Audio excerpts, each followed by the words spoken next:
하나님 말씀은 고린도후서 4장 7절 말씀부터 10절 말씀이 되겠습니다.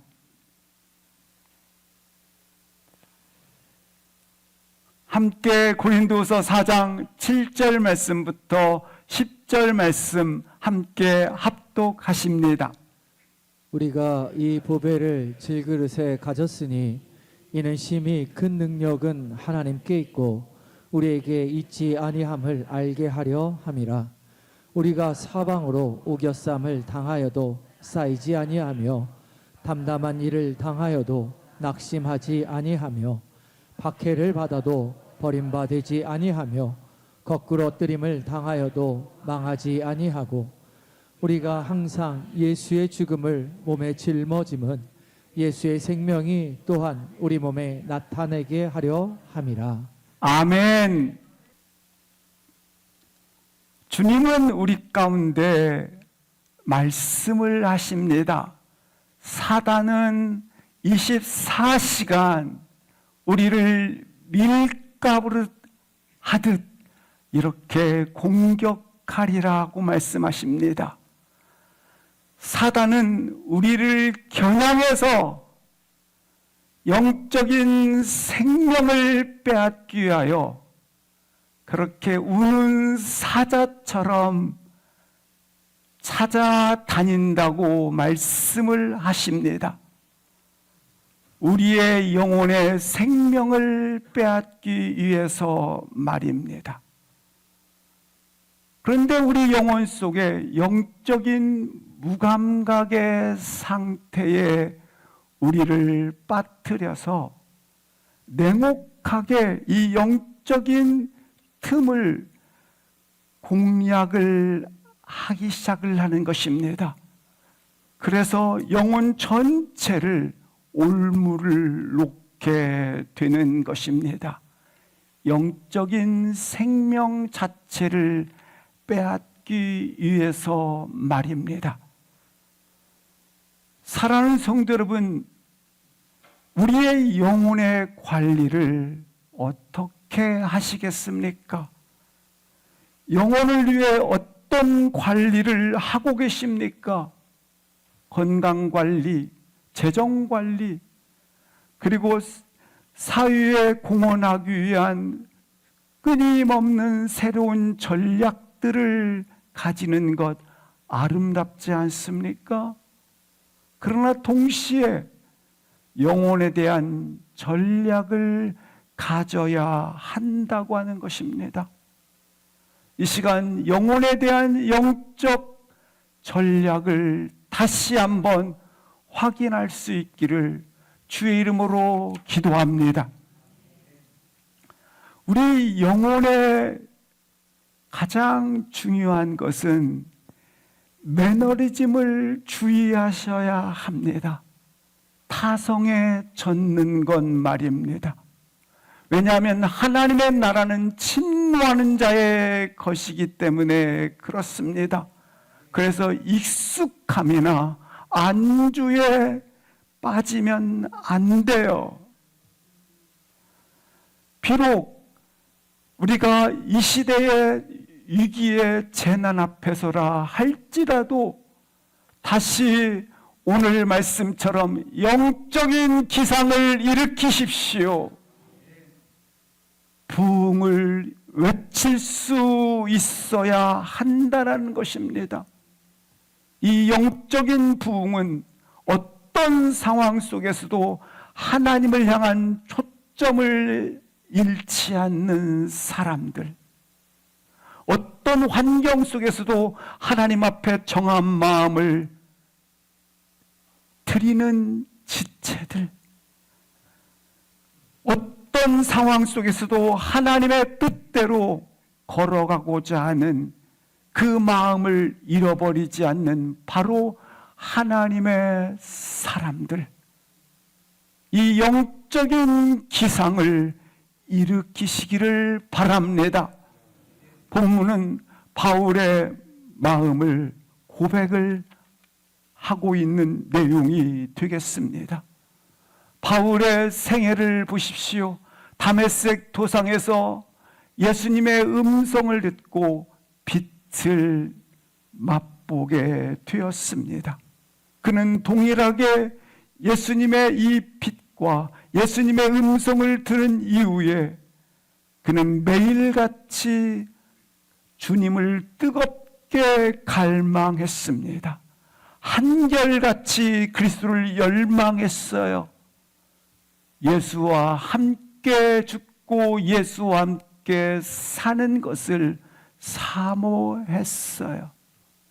사단은 숱한 방법과 곤견과 회방 속에서 우리를 넘어뜨리려고 하지만 겸손하게 모든 것은 하나님의 은혜임을 고백하였다고 하는 것입니다.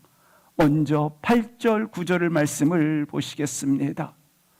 지금 바울의 상황은 어떤 상황입니까?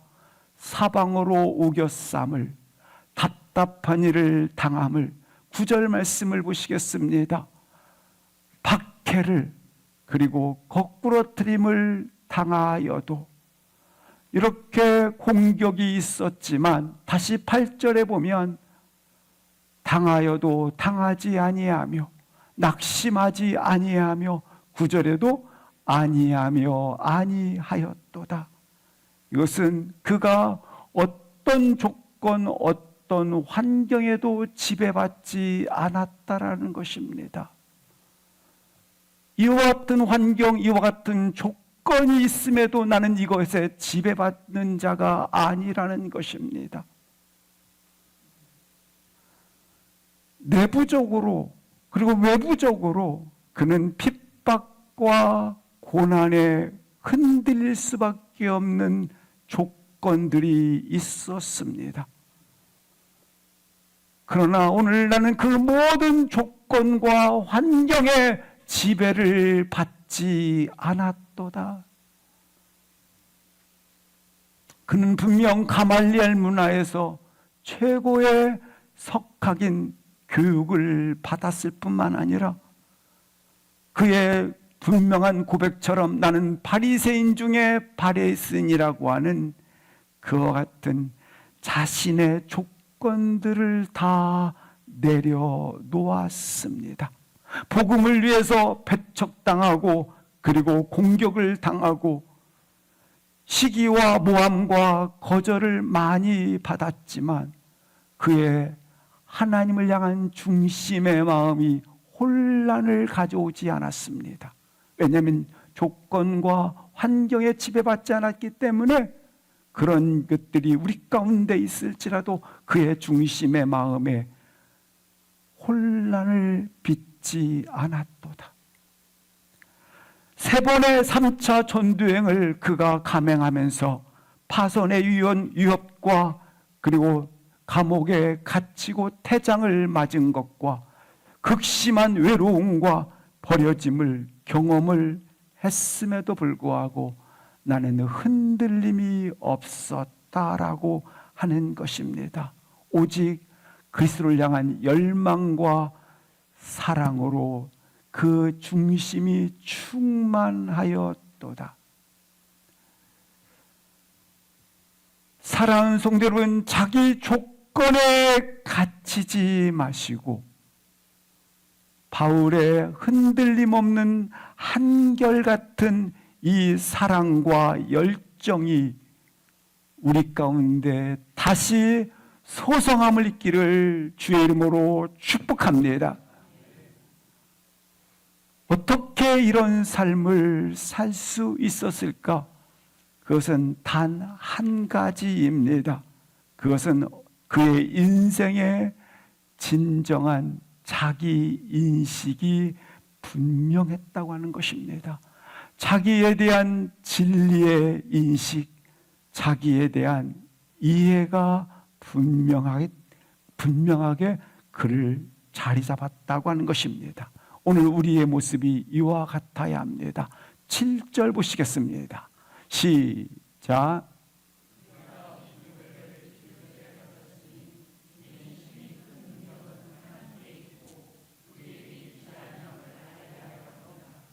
바울은 자기 인식을 어떻게 하고 있습니까?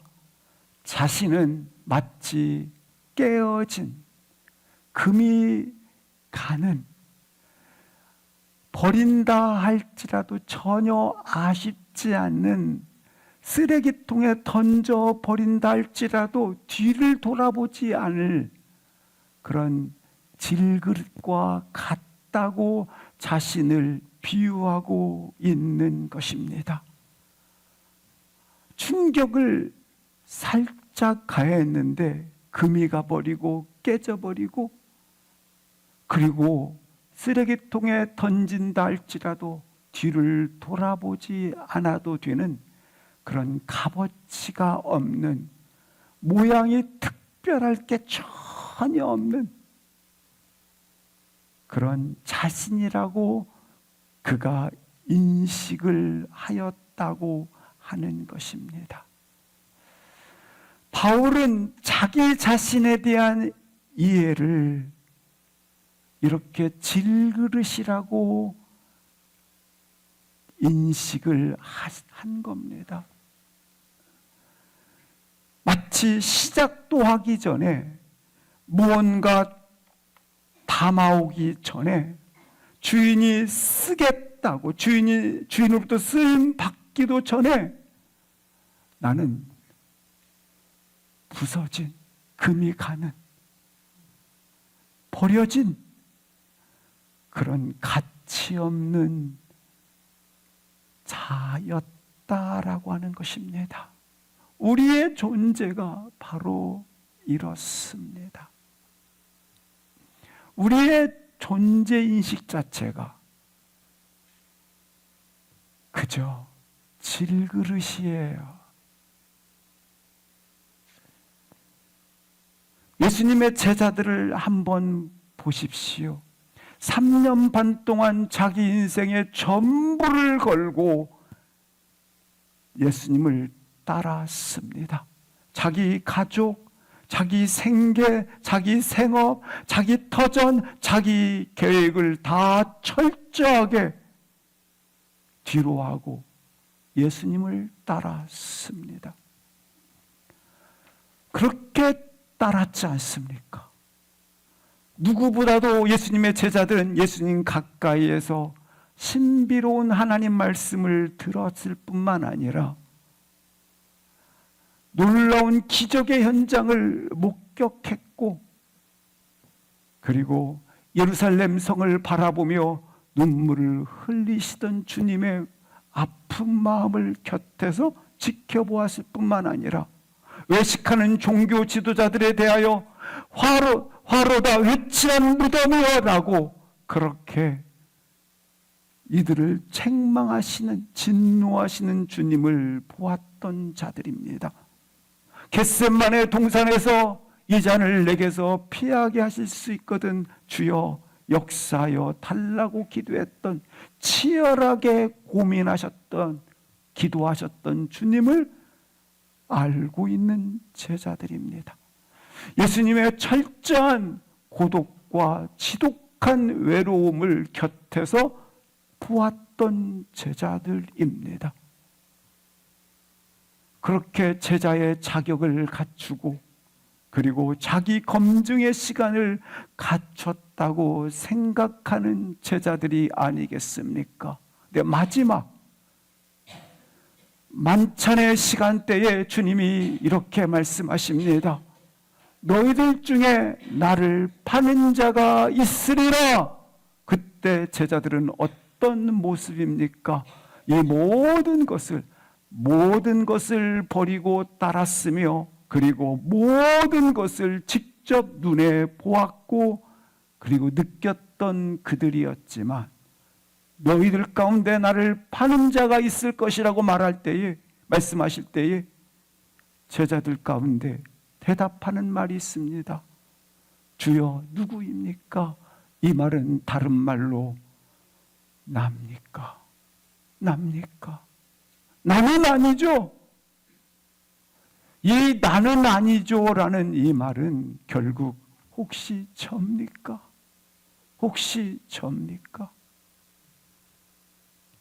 제자들은 서로 그 마음에 말합니다.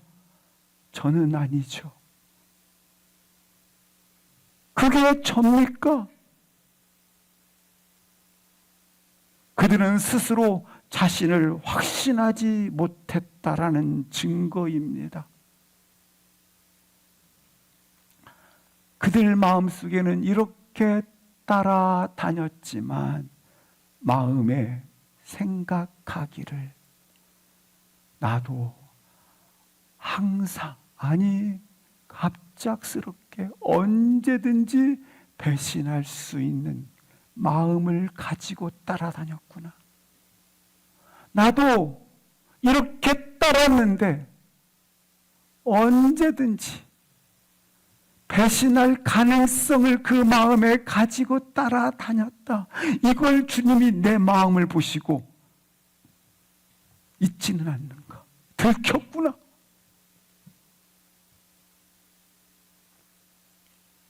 우리도 한 번쯤은 배신할 기회를 엿보고 있었지는 않았는지.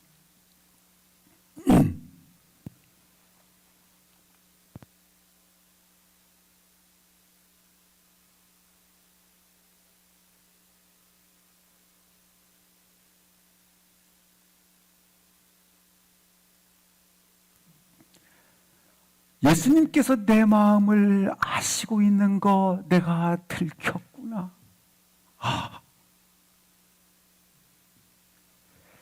제자들은 예수님이 왕이 될 줄을 알고 있어요. 그렇게 기대를 하고 있어요. 그가 왕이 되어 이스라엘 우리 민족을 로마로부터, 압제로부터 해방시켜 줄 뿐만 아니라 우리로 먹을 것을 풍성하게 공급하실 뿐만 아니라 동시에 솔로몬의 영광을 재현시킬 왕이다 기대를 하고 있었어요. 그런데 예수님께서 그 기대와는 달리 나는 십자가를 지리라. 본인 혼자 치면 또 그런다 하겠는데 나를 따라오려든 너들 또 십자가를 지라. 아니 지금 우리가 기대했던 것은 면류관 영광을 취득하기 위해서 따라다녔는데 아니 내가 지금 예수 믿는 것이 뭐 때문에 믿는데? 면류관 얻기 위해서 예수를 믿는데 아니 날벼락도 이런 날벼락이 어디 있어요. 십자가 내가 진 것 같이 너도 십자가를 지라고. 한마디로 자신의 기대가 폭망한 겁니다. 지금까지 3년 동안 따라다닌 모든 것이 헛수고구나. 내가 기대했고 바라고 원했던 모든 것들이 헛수고구나. 이 마음이 자신에게 자리를 잡고 들어오면 너도 나도 다 자신의 기대대로 어긋나면 이처럼 배신할 기회를, 등질 기회를 본다라고 하는 것이죠. 그래서 제대로 하는 말이 주님 저는 아니죠. 두려워서 묻게 되었다고 하는 것입니다. 예수님을 따르면서도 수없이 예수님에 대한 배신의 아픔을 품을 수 있는 나구나. 예수 믿는 일이, 예배하는 일이, 섬기는 일이, 헌신하는 일이 자신의 기대에 못 미치면, 자신의 기대와 맞지 않으면, 자신의 기대에 실망을 주면 언제든지 그분을 등질 수 있다. 나는 아니죠. 아니 예수를 믿는데 왜 자꾸 나에게 이 병이 찾아왔지? 왜 일이 잘 안 되지? 예수 믿는데 왜 내 인생은 이런 것이지? 이렇게 나의 인생 속에 예수님을 집어넣고 나의 기대의 답대로 하라는 거예요.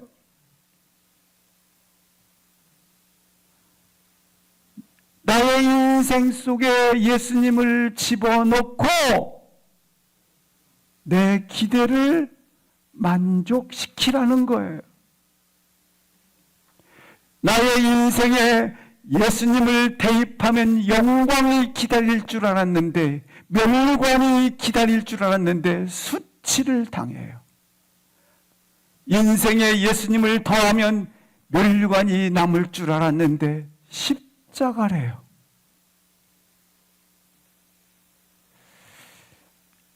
우리는 예수님을 선택한 인생에 대해서 이처럼 나이죠, 나는 아니죠, 갈등을 느낀다고 하는 것입니다. 아무리 포장을 한다 할지라도 사도 바울처럼 나의 인생의 본질, 나의 인생 자체의 분명한 한 가지 성격은 나는 질그릇이라고 하는 것입니다. 이 나는 인생의 질그릇이다. 이게 우리의 본성이요 체질이라고 하는 것입니다. 베드로를, 여기 12제자를 보십시오. 저는 오늘 우리 모두가 연약한 자기 자신을 인정하는, 하나님 앞에서 너무나 깨어지기 쉬운, 언제든지 충족에 조금만 가해도 금이 갈 수 있는 질그릇과 같다라는 것을 인정할 수 있기를 주의 이름으로, 겸손히 인정할 수 있기를 주의 이름으로 축원합니다. 그래야 뭘 담을 수 있으니까? 보배를 담을 수 있으니까 말이죠. 우리의 삶이 연약한 질그릇으로 끝나지 않아요. 연약한 질그릇으로 끝나지 않아요. 우리 삶은 반드시 바울은 고백합니다. 이 보배를 가지고 있다라는 걸 말입니다. 깨어지기 쉬운 질그릇에 이 보배가 담겨져 있기 때문에 우리는 우리의 힘으로 사는 자들이 아니라 힘이 큰 능력인 하나님께로부터 오는 주권과 하나님부터 오는 능력과 하나님부터 오는 전능함과 하나님부터 오는 그와 같은 놀라운 인생에 부여하시는 은총으로 살아가는 복된 자임을 다시 한번 선포할 수 있기를 주의 이름으로 기도합니다. 바울이 인생 속에 가지고 있는 그의 인생의 결론, 그의 인생에 대한 이해, 질그릇에 이 보배를 담고 있다고 하는 것입니다. 우리 예수님께서 왜 하필 마지막 예루살렘 성의 사명적 관문을 통과하시면서 왜 하필 어린 나귀 새끼를 타고 입성을 하셨을까입니다. 물론 구약의 선지자의 예언의 말씀을 응하기도 하지만 사랑하는 성도 여러분, 예수님께서 나귀를 타시고 예루살렘에 입성했을 때에 수많은 사람들이 종려나무를 들고 호산나 호산나 왕으로 오시는 이여 라고 메시아를 높이며 찬양을 했습니다. 사람들은 모두 금빛 찬란한 왕의 보좌를 기대하고 그 군중들의 기대 심리와 그리고 그들의 갈채는 이처럼 그가 왕으로 등극을 하셔서 오신다라고 표현하며 갈채와 환호와 호산나 이름을 찬양을 했습니다. 그가 비록 어린 나귀 새끼였지만 어린 나귀도 나귀지만 어린 나귀 새끼니까 어떻게 되겠어요 이게요? 그 나귀 위에서 새끼 나귀 위에서 그분의 존영과 그분의 영광과 그분의 빛이 발해지는 것은 사람들이 이것을 보고 갈채와 환영을 그리고 박수를 올렸지 않겠습니까? 따라서 이 박수와 환영과 갈채는 나귀에게 지금 하는 게 아니에요. 이 하는 것은 오직 예수 그리스도가 왕으로 등극하시기 때문에 한 것이기 때문에 사랑하는 성도 여러분 꼭 기억하시기 바랍니다. 어떤 사람도 어떤 누구도 영광과 갈채를 갈취하면 안 됩니다. 비록 교회 안에서 목사라 할지라도 그 영광과 박수를 갈취할 수는 없습니다.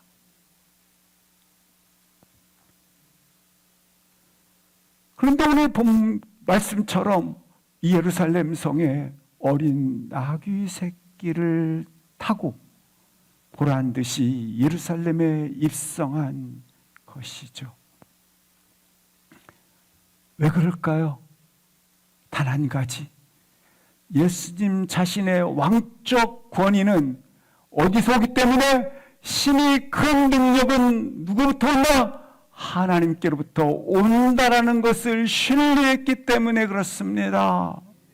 예수님께서 어린 나귀 새끼를 탄 그 가장 중요한 이유는 신이 큰 능력이 어디로부터 옵니다? 하나님께로부터 와서 나로 어린 나귀 새끼를 타게 하였다고 하는 것입니다.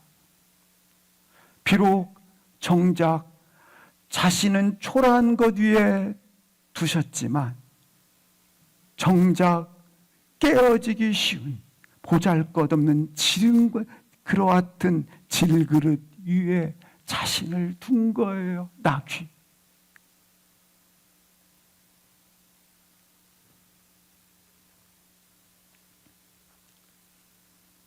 우리가 사람으로부터 갈채와 환희와 함성과 박수는 한순간도 자신의 것으로 갈취하시면 안 된다는 사실을 꼭 기억하시기를.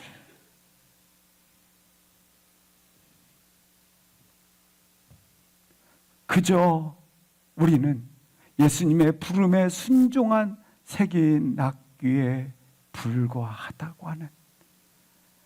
왜냐하면 그 등 위에 누가 타셨어요? 예수 그리스도가 타신 거예요.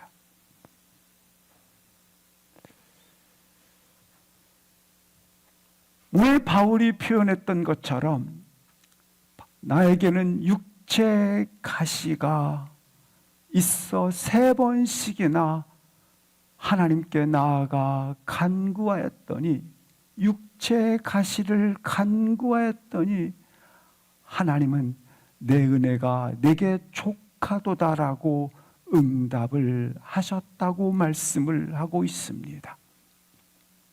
우리는 이 말씀을 육체의 가시를 지금까지 어찌 보면 간질이었을 것이다.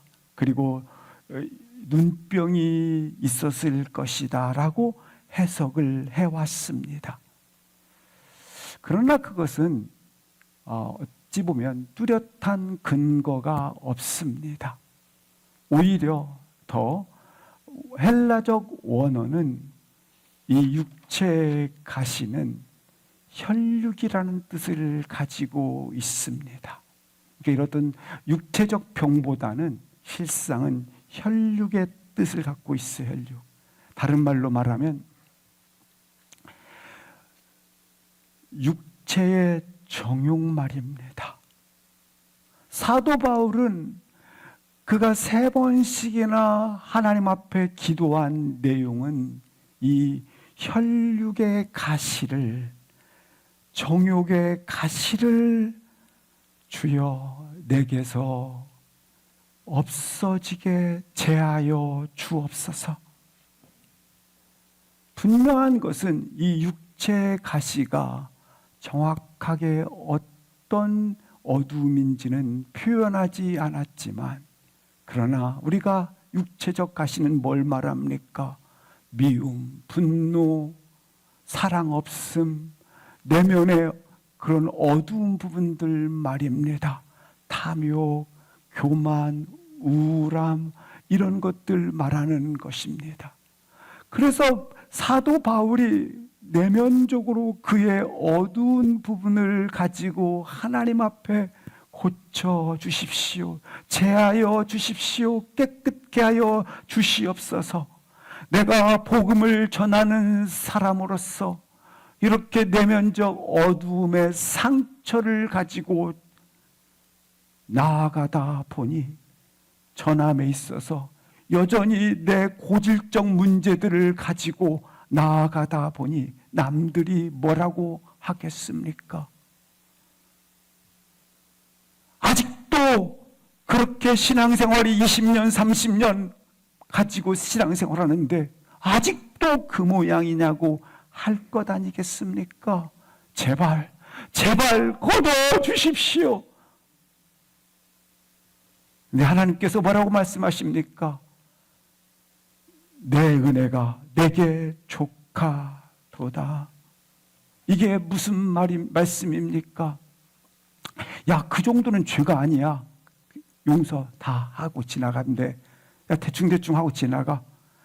야, 그 정도는 별거 아니야. 그 미움 다 용서할 수 있어. 이런 말씀이 아닙니다. 주님께서는 내가 오늘 그것으로 인해서 너가 가지고 있는 내면적인 어두움, 미움, 아직 남아있는 찌꺼기들 있지 않느냐. 내게 족하도다는 이 말은 그것을 없애주겠다라는 말이 아니요. 네가 그것은 하나님의 선물이기 때문에 그 선물은 뭐냐? 네가 그것 때문에 십자가 앞에 선다면, 네가 죽게 다시 선다면, 네가 십자가 앞에 돌아올 수 있다면, 연약한 질그릇인 내가 좌절할 수밖에 없는데, 좌절할 수밖에 없는 그것이 하나님의 선물임을 네가 알아서 그것을 네가 하나님의 보좌 앞에 서는 기회가 된다면 그것이 내게 뭐가 되었도다? 은혜가 되었도다. 네가 다시 십자가 앞에 돌아올 수 있다면 그것으로 내 은혜가 내게 충분하다라는 것입니다. 고린도후서 12장 9절 10절을 다 같이 한번 읽겠습니다. 시작.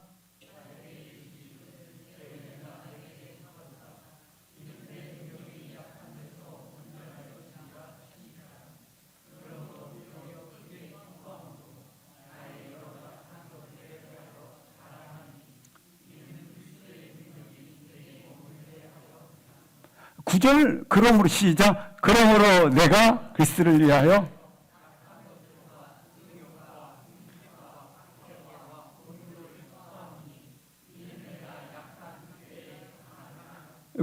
구절 말씀을 한번 보시겠습니다.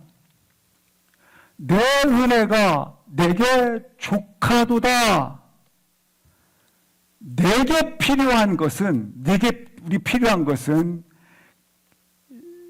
그것이 전부다라는 거예요. 약한 것이 전부래요, 전부. 왜냐하면 내 능력은 약함 속에서 진가를 드러내기 때문이다.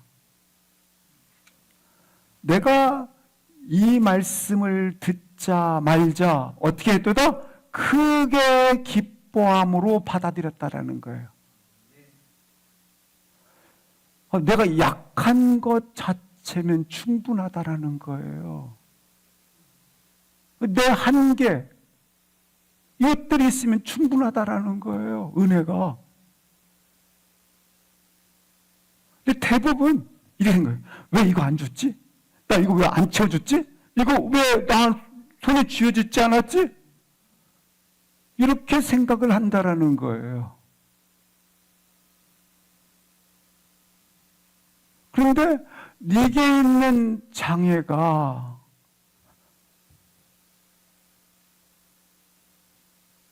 이 은혜가 놀랍게 이거 충만한 하나님의 선물로 인정을 하면 크게 기뻐하라는 거예요.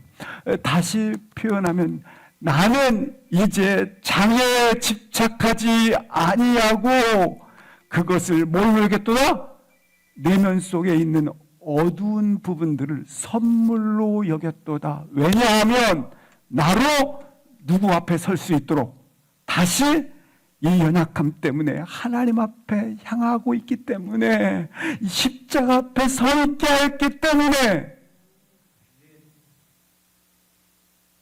그래서 10절 말씀을 보시겠습니다. 감사함으로 선물로 생각을 했다라는 거예요. 약함이. 생각하셨어요? 그래서 그리스도의 능력이 나로 어떻게 했어요? 그리스도의 능력이 나로 어떻게 했어요? 이런 핍박과 박해와 공고 이것들을 기뻐한대. 기뻐. 그러니까 나의 약함 속으로 그리스도의 능력이 쇄도에 들어왔다라는 거예요.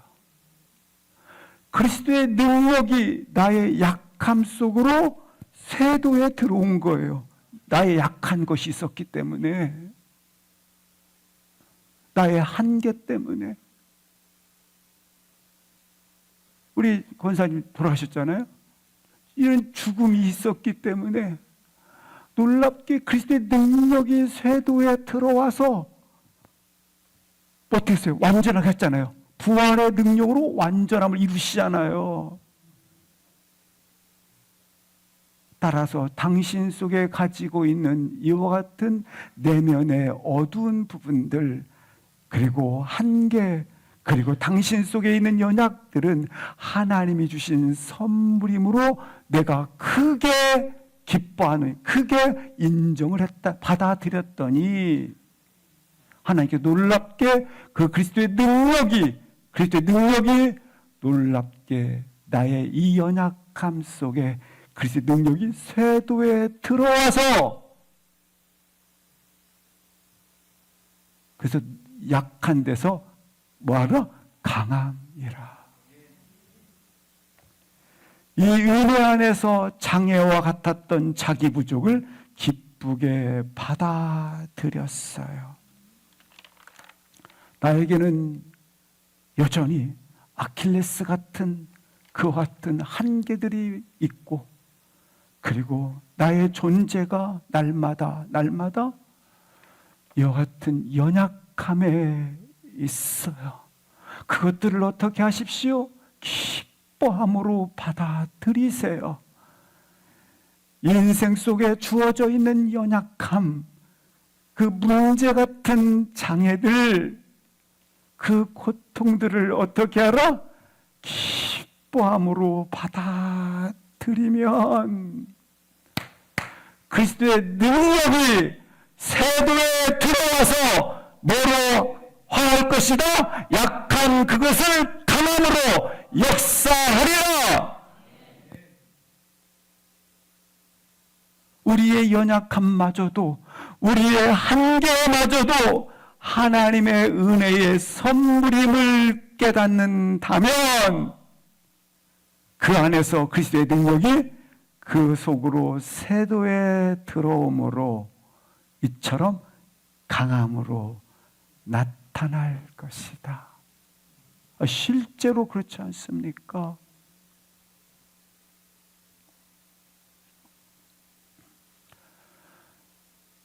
어떤 분이 아픔을 당했어요. 제가 가서 밤을 새우며 2, 3일 동안 같이 옆에 있어줬어요. 제 말은 아무 들리지 않아요. 근데 그분과 같은 아픔을 겪은 분이 와서 손잡아주니까 행복하다. 이제 됐어요. 고맙습니다. 이러더라고요.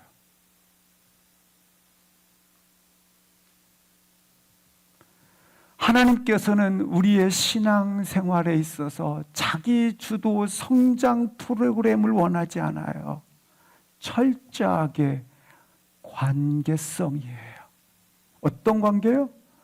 나 같은 나는 죄인이고 살리신 주 은혜 놀라워. 비참한 죄인과 온전하신 주와의 관계 말이죠. 이것은 그렇지 않습니까? 십자가 안에서 나의 죄를 바라보면 이 관계 십자가 안에서 나의 죄를 바라보고 예수 안에서 나의 인생을 바라보고 그분의 능력 안에서 내 인생을 바라보는 관계 말이에요. 우리는 진정한 자유와 기쁨이라는 단어를 씁니다. 기쁨과 단어는 무엇입니까? 우리의 부족을 항상 기쁨, 자유, 평안은 뭐냐? 우리의 부족을 그분이 채우신다라는 것. 우리의 약함을 그분이 강함으로 대신한다라는 것. 이게 인생의 자유요, 평안이요, 답이라고 하는 거예요. 미국에 5명의 아들을 둔 한 아버지가 계셨습니다. 근데 그 중에 한 아들이 유독 병약하고 그는 태어날 때부터 치아가 다 이상해져서 친구들과 만날 수도 친구들도 만나면 피하는 그와 같은 아픔을 갖고 자랐어요. 근데 그가 자라면서 골수염을 앓다 보니까 다리를 절었고 뿐만 아니라 그는 나는 버려진 자야. 나는 태어나지 말았어야 하는 존재인데라고 늘 마음에 아픔을 갖고 자랐어요. 뿐만 아니라 아버지는 그 아들 때문에 늘 가슴앓이를 하게 됩니다. 우리 아들 어떻게 하지? 그러다 어느 날 5그루의 나무를 사서 5명의 아들들에게 한 그루씩 나누며 너희들이 가장 잘 키우게 되면 아빠로서 너희들이 원하는 것 그대로 다 응원하고 지지하고 다 주겠다고 1년의 시간을 두고 약속을 하게 됩니다. 1년의 시간이 지났어요. 아들들은 각기 열심히 가꾸었는데 1년이 지난 약속의 날에 숲을 향해 많은 분들이 함께 모였습니다.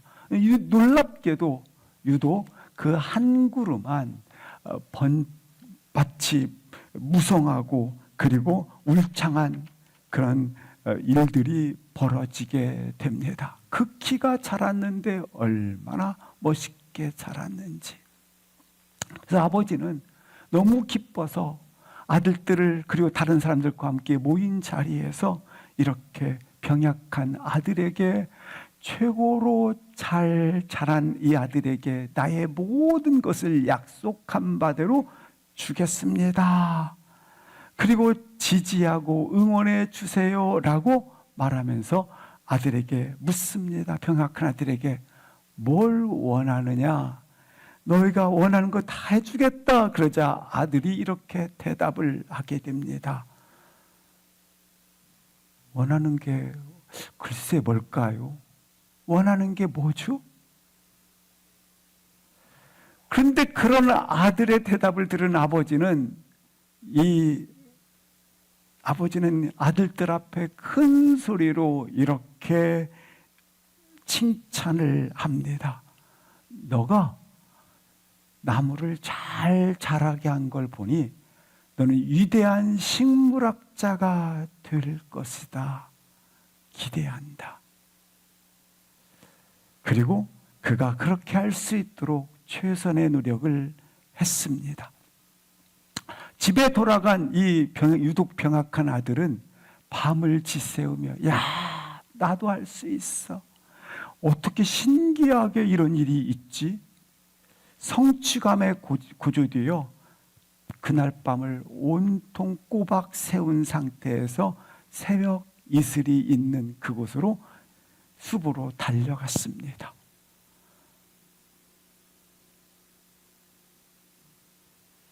어둠 속에 안개 속에 그가 달려갔을 때에 주변에 어떤 한 분이 거닐고 그리고 그 숲속에서 물과 기름을 주면서 그 날불을 보살펴주고 있는 것을 아들이 보게 됩니다.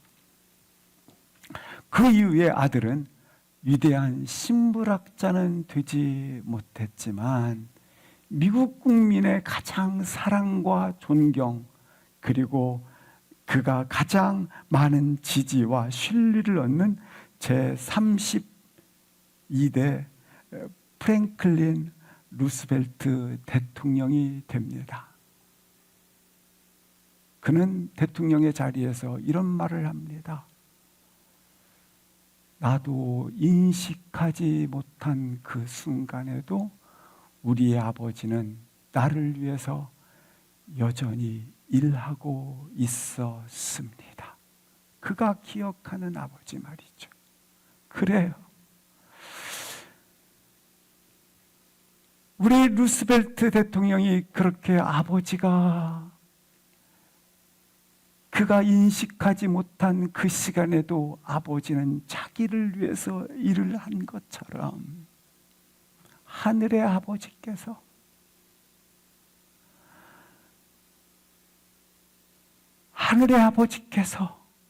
우리 인생 모든 것을 그렇게 하십니다. 우리의 가진 꿈을 위해 일어서게 하기 위해 또한 희망을 갖게 하기 위해서 우리의 아버지는 우리가 의식하지 못한 시간에도 우리를 위해서 무언가를 하고 계셨어요. 우리가 알지 못했던 그 시간 속에서도 깨닫지 못했던 그 순간에도 우리를 위해서 일하고 계신 것입니다. 이것이 일하고 계신다는 그 말씀은 하나님이 우리 인생을 책임진다라는 것이죠. 내가 아무리 연약해도 오늘 바울 사도가 나로 이렇게 비록 내 인생이 질그릇이라 할지라도 아무리 부족해도 그 모든 것을 채우시는 하나님이 일하신다라는 거예요. 그분은 어떤 분이시냐? 심히 큰 능력이 그에게 있도다. 예레미야 2장 1절부터 3절을 같이 한번 읽겠습니다. 예레미야 2장 1절 2절 같이 합독하시겠습니다. 시작.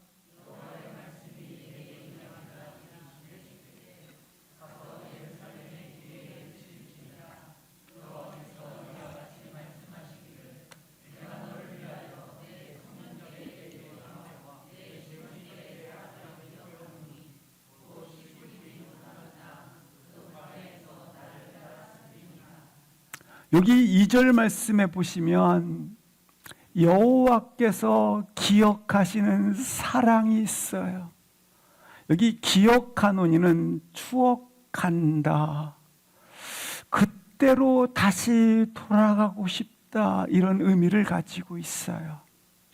여호와께서는 사랑을 추억하신대요.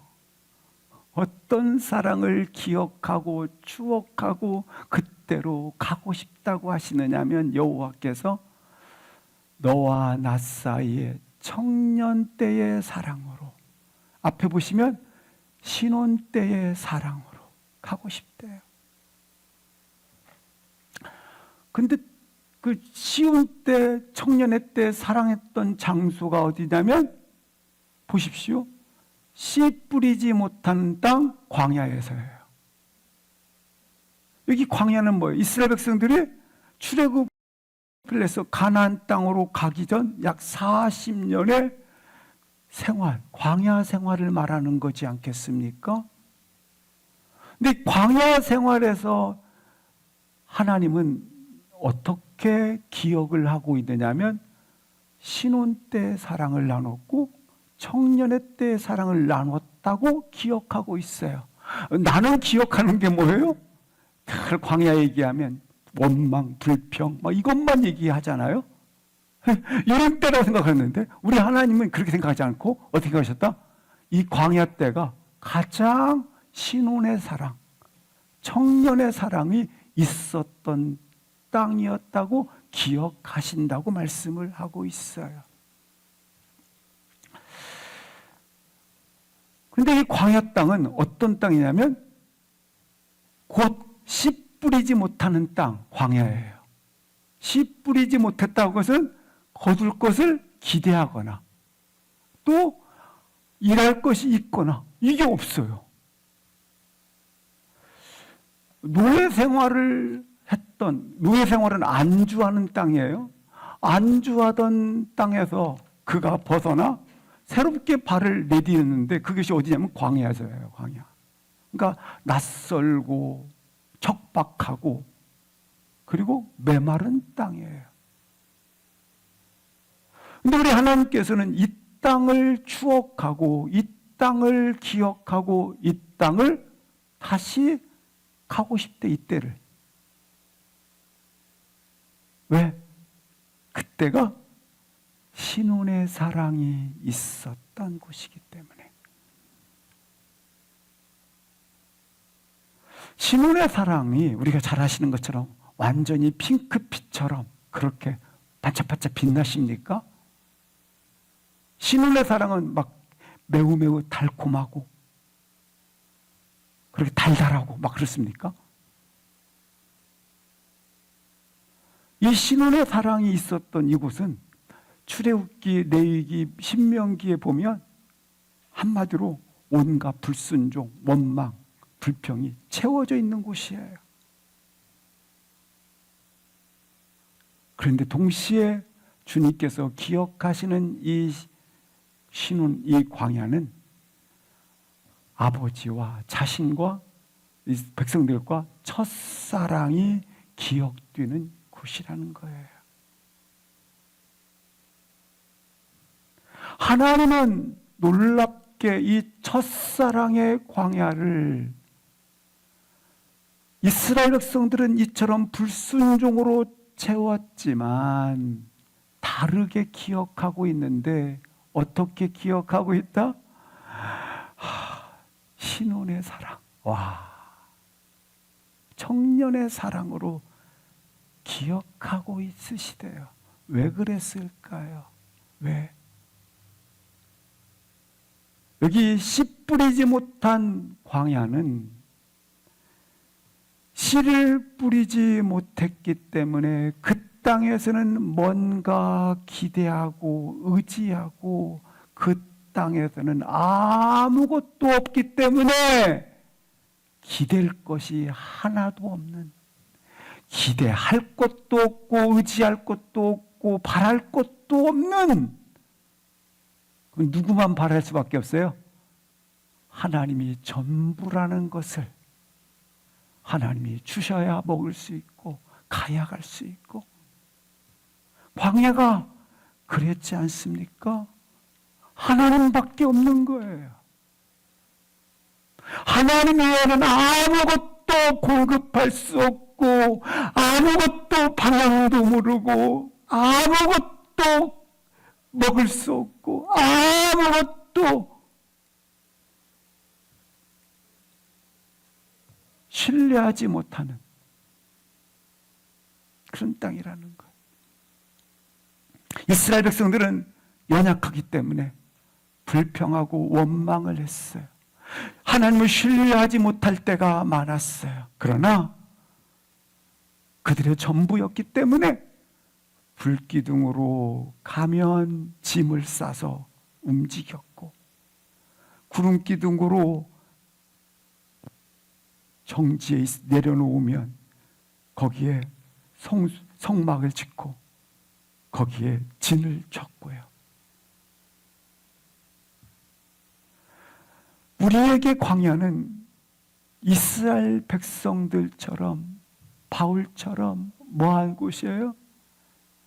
질그릇 약한 곳이에요. 그래서 약한 곳이기 때문에 질그릇 약한 어린 나귀 이것처럼 이거밖에 안 돼 불평하고 원망할 수밖에 없지만, 하나님은 오늘 우리 가운데 나는 그때가 좋았다라는 거예요. 왜? 하나님 없이는 갈 수도 없고 방향도 모르고 먹을 수도 없고, 하나님 외에는, 하나님이 나의 전부이기 때문에. 그래서 하나님께서 가르치는 방향이 불기둥과 기둥이 아니겠어요? 만나를 주시는 공급자가 아니겠어요? 약속이 있었기 때문에 가나안 땅으로 가고 있지 않겠어요? 비록 온전하지는 못했지만, 이와 같은 아킬레스건이 있지만, 이와 같은 연약함이 있지만, 하나님 안에 있는 시간을 보내고 있는, 하나님이 전부인 그 시간, 그때 불평과 원망이 없다는 얘기가 아니에요. 모든 것들이 전적 하나님으로부터 왔다고 하는, 우리 주님께서 표현했던 거죠. 힘이 큰 능력이 하나님부터 왔기 때문에 어린 나귀를 타셨던 것처럼,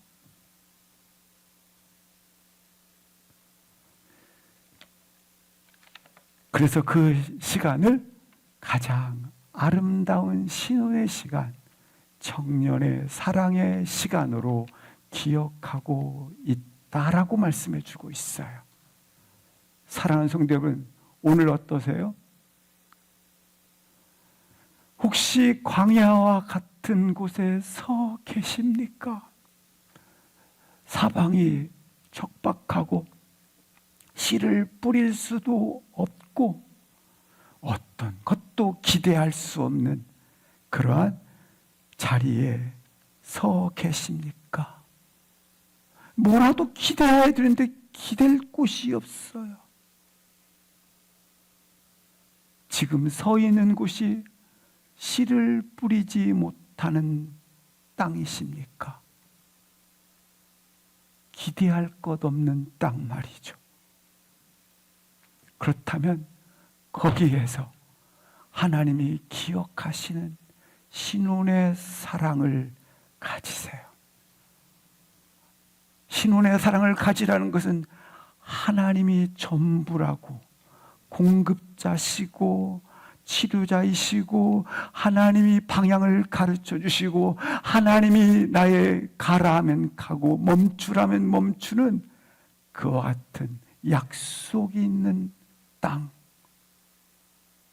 하나님께서 추억하시는 신혼의 땅이 되시기를 주의 이름으로 축복합니다.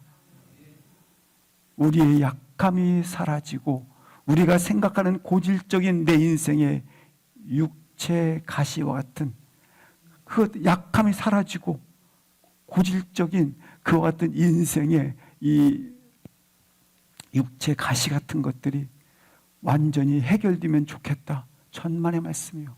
그거 가지고 가라는 거예요. 그렇게 없애서 더 영광을 돌리면 되지 않느냐? 아니에요. 성경 그렇게 말한 적이 한 번도 없어요. 근데 대부분 다 그렇게 신앙 그렇게 하재요, 다.